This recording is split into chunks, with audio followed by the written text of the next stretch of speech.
Hi, magandang umaga sa inyo mga kasawi. Kamusta na po kayong lahat? Naway nasa mabuti kayong kalagayan at mag-iingat kayo palagi mga kasawi na ano ang tatlong rason. Bakit gustong gusto ng babae na sila muna ang natatapos pagdating sa bimbangan? Pakinggan nyo to mga kalalakihan ha, para naman meron kayong malaman. Ang una mga kasabi is satisfied. Siyempre kapag ka ang isang babae ang una natatapos pagdating sa pakikipagbinbangan, napakasarap ng pakiramdam bilang isang babae kasi nakuha nila yung 100% na sobrang satisfaction kapag sila yung nauuna. Siyempre na-hits nila yung sobrang 100% na rurok ng kaligayahan na hindi nila maipaliwanag, na hindi nila masabi-sabi sa'yo na sobra silang nasasarapat at nag-enjoy sila ng sobra-sobra mga kasawi. Ayan lang po yung ating una na rason.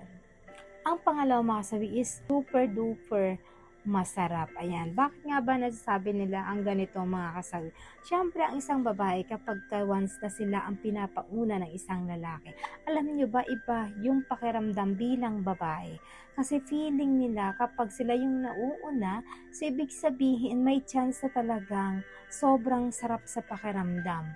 Yun bang feeling nila talagang hindi mapaliwanag ng isang babae na kung ano yung satisfaction na naibibigay mo para sa kanila. Kasi may mga kalalakihan na kapag dating na sa pakikipaghanahana, alam niyo ba kahit na nauuna ang lalaki, wala na silang pakialam sa isang babae. So yung ending, maiinis yung babae, syempre magagalit ito sa iyo, maiinis. Yung alam mo kasi na naandun na sa point na mauuna na sana siya. Pero ikaw naman, hindi mo napigilan na i-control na talagang mauuna ka. Kaya yung ending, mas nauna kang nakaraos. Ang lalaki pa naman, kapag sila yung naunang nakaraos, ay wala na itong pakialam. So, hindi na ito gagawa pa ng paraan na talagang makaraos ang isang babae. So, ang sasabihin lang nila nito ay, next time ka na lang, pasensya ka na, sorry na, hindi ko napigilan kasi nga sobrang sarap, kaya nauna na ako. So, next time babawi na lang ako. So, yung babae kapag ganito yung mga sasabihin niyo, maiinis sa inyo kasi nga syempre mas makakasakit rin ang puso nila. Mga lalaki nga, 'di ba, sumasakit din yung puso ninyo. Ganun din naman yung mga kababaihan kapag hindi sila nakakaraos or nauuna sila. So, ibig sabihin, ganun din yung nangyayari. Maiinis, mawawala ng gana, maano yung sa mood nila, bad shot sa inyo. Syempre, kahit sino naman, hindi nila nakuha yung sobrang satisfaction pagdating sa pakikipaghanahana, mga kasal. Ayan lang po yung ating pangalawa na rason mga kasawi. Ang pangatlo mga kasawi is hindi sila nabibitin. Ayan, ito yung pinaka-importante sa mga kababaihan na dapat kapag once na kayo ay, ayan, makipaghanahana, siguraduhin ninyo dapat maraming foreplay na nagaganap na gawin ninyo sa isang babae.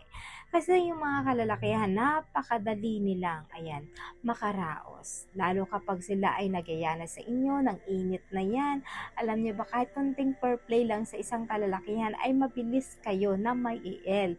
Hindi kagaya ng mga kababaihan na matagal sila talaga na naiel. Kaya 'di ba kung mapapansin nyo, dapat mahuli nyo ang kahinaan ng isang babae para naman mas nauuna silang nakakaraos. Mas nauna silang, alam niya na yon. Kapag once sila ang nauna, so ibig sabihin masarap yung pakiramdam. Napipil nila na hindi sila nabitin sa inyo. So syempre yung ending, kahit na nauna sila, ay sila yung gagawa ng paraan para kayo ay magkaroon ng satisfaction. Dahil ang mga kababaihan ay magaling sila gumawa. Syempre, gagawin nila yung lahat para lang ikaw rin ay makatapos. So, ganun lang napakasimple mga kasawi. Kaya ugaliin ng mga kalalakihan na talagang kontrolin ninyo na wag muna kayong mauuna. Dapat mga kababaihan muna ang pinapauna ninyo bago kayo. Lagi niyo tatandaan niya na ayan lang po yung ating pangatlo na rason. At syempre, hindi mawawala yung advice sa topic dito. Laging tatandaan sa mga kalalakihan. Kapag kayo ay sobrang L na pakiramdam ninyo ay lalabas na, ayan na, sasabog na, ang gawin ninyo, hulihin nyo muna yung G-spot ng babae para naman sila ay mauuna sa inyo. wag na wag niyong ugaliin na palagi kayong nauuna, si misis ang nahuhuli. Kasi baka mamaya ay tatama rin na yan sa inyo, hindi na talaga sila mag-i-enjoy, at higit sa lahat, hindi na nila mapipil yung sarap at saya kapag once na kayo ay makipagbingbangan sa kanila dahil kayo palagi ang nauuna, wala kayong pakialam kay misis. Yun dapat yung wag na wag yung uugaliin. Kailangan pair. Kung kailangan na sabay kayo, mas masarap.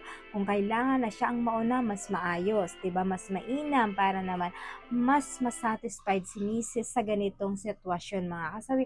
Para kapag sa sunod na talagang magyayaya ka sa kanya, ay pagbibigyan ka pa niya. Dahil syempre, nagawa mong napasaya si misis pagdating sa kama, mga kasawi. So yun lang po, mga kasabi, yung aking advice. Maraming salamat po sa patuloy na pagsuporta niyo sa akin sa walang sawang pag-share at pag-comment. Sa mga hindi pa po nakapag-subscribe, mga kasabi, pwede kayo mag-subscribe, pwede rin kayo mag-follow para updated kayo sa topic ko araw-araw. Magandang umaga.